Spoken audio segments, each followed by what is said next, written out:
جریاً فی تطاولہ، تطاولا کہتے ہیں اعتدا، کسی کے اوپر زیادتی کرنا، تکبرا، ترفع، اہانہ، اپنے آپ کو بڑا سمجھنا، کسی کی اہانت کرنا، تو یہ کسی کی اہانت کرنے میں بڑا جری تھا۔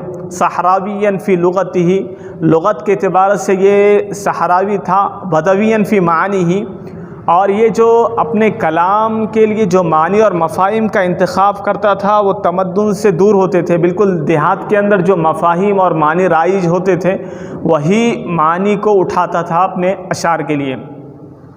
کانت لہ زوجات عدیدہ، اس کی کچھ بیویاں تھیں، اس میں سے النوار ابنت عمہ، نوار جو اس کے چچا کی بیٹی ہے وہ جہیمہ الازدیہ، خولہ۔ اولادہ الذی انجبت النوار لبتہ صبتہ خبتہ زمعہ، اس کے وہ بچے جو نوار سے پیدا ہوئے، ایک کا نام لبتہ ہے، صبتہ ہے، خبتہ ہے، زمعہ ہے۔ قد اشتہر بالمدح والہجا، یہ مدح کرنے میں، کسی کی تعریف کرنے میں اور کسی کی مذمت کرنے میں بہت مشہور ہوا۔ ومعظم اشعارہ فی صنف الفخر، اور اس کے اکثر جو اشعار ہے وہ فخریہ ہے۔ فی ہجائہ یذکر العورات ویعلن المخزیات، ہجوں میں یہ جس شخص کی ہجو کرتا تو اس کے عیوب اور ایسی باتیں جو اس کو رسوا کر دے اس کو برسر عام لاتا تھا، کھلم کھلا اس کا اعلان کرتا تھا۔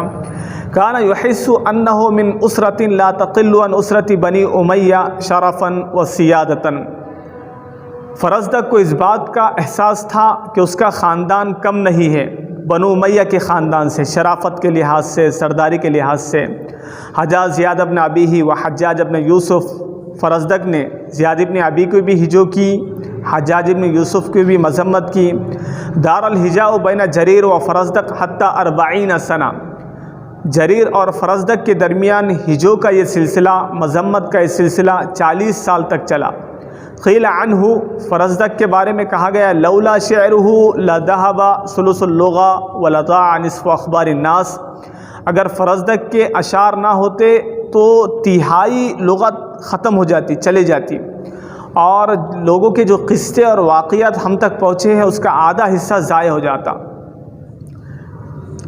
قال الاخطل، اخطل نے کہا جریر یغرف من بحر، جریر جب شعر کہتا ہے تو ایسا لگتا ہے گویا وہ سمندر سے اپنی چلو بھر رہا ہے، سمندر سے پانی لے رہا ہے۔